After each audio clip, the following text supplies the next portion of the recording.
Welcome into Brady's Breakdown, the 5 Reasons Sports Network. I'm Brady Hawk, and I want to talk about some of the Miami Heat's role players today. Obviously, Jimmy Butler carried the Miami Heat per usual. They won 9 of their last 10.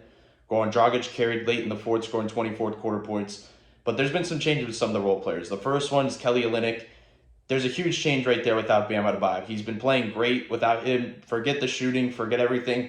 He's become a very trusted playmaker. They're running offensive sets for him to be the primary, big playmaker.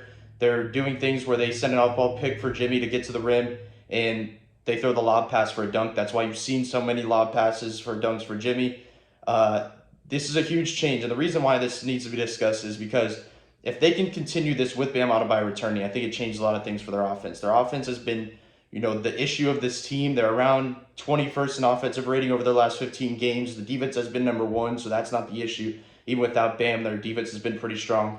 But if they can make Olynyk the primary playmaker at times, allowing Bam to have a scoring mindset, which is hard to say because he is naturally an unselfish player who has a gift to pass the basketball. But if they can utilize him in spots to get him to the baseline, get him on the free throw line, to basically shoot the ball, score the ball, get to the basket, because getting to the basket is important. Jimmy Butler is the only guy who can get downhill consistently. Goran can do it at times, you saw in the fourth quarter, but you don't really want to weigh a 34-year-old veteran to be your second best guy to get downhill. Bam Adebayo can do that when he's not looking to pass the ball every single play. So if they can continue this Kelly Olynyk type play as a playmaker when he returns, I think it can turn their offense around. The second player I think is Duncan Robinson. The thing I noticed in yesterday's game, the shooting was falling, which is not a surprise. He's a very great shooter. He's one of the best shooters in this league.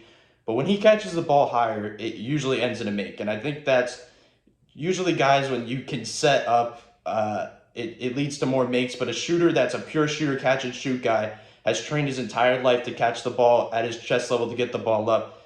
That's when he's in his, best suit. That's what we saw last night. The one play that comes to mind is when Goran drove and kicked it to Duncan early in the fourth quarter, and that was probably one of the biggest sparks other than Goran that kind of got Miami going.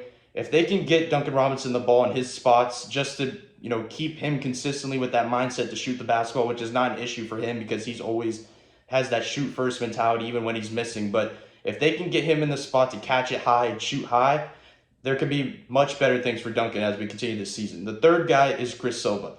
I did not think I'd be discussing Chris Silva at this point in the season, but obviously Bam Adebayo went out.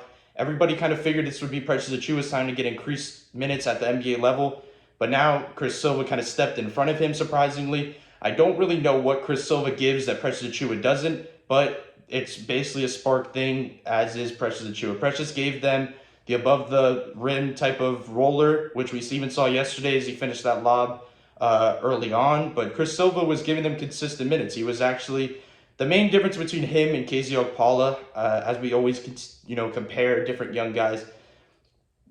Chris Silva was in the right spot offensively and defensively almost every possession. He knows the scheme, he knows where to be, and I think that's the issue with KZ Okpala at times. Even though his leash may be short, that they don't give him enough time, he has had minutes, even though he has to contain the fouls, different things like that. That Chris Silva in that short stint showed that he can be in the right spot. That means that he is paying attention, going hard in practice. That means that, mirrors his type of work ethic, things like that. And I think that's pretty promising for a young player to be thrown into that type of environment and be able to fit in so well. I don't really know what that means for Precious Achiuwa. I think he will 100% be still the backup big behind Bam because he can replicate some of the things that he does, energy and other things like that. But I think there's a decreased trust level that there was in the beginning of the season. They trusted Precious a bit more at the beginning of the season, which is a bit surprising. You'd think that increased as the season went on, but that has not been the case. So, thanks for watching Brady's Breakdown. Leave a comment. Tell me what you want me to discuss next time. Subscribe to the YouTube channel. See you soon.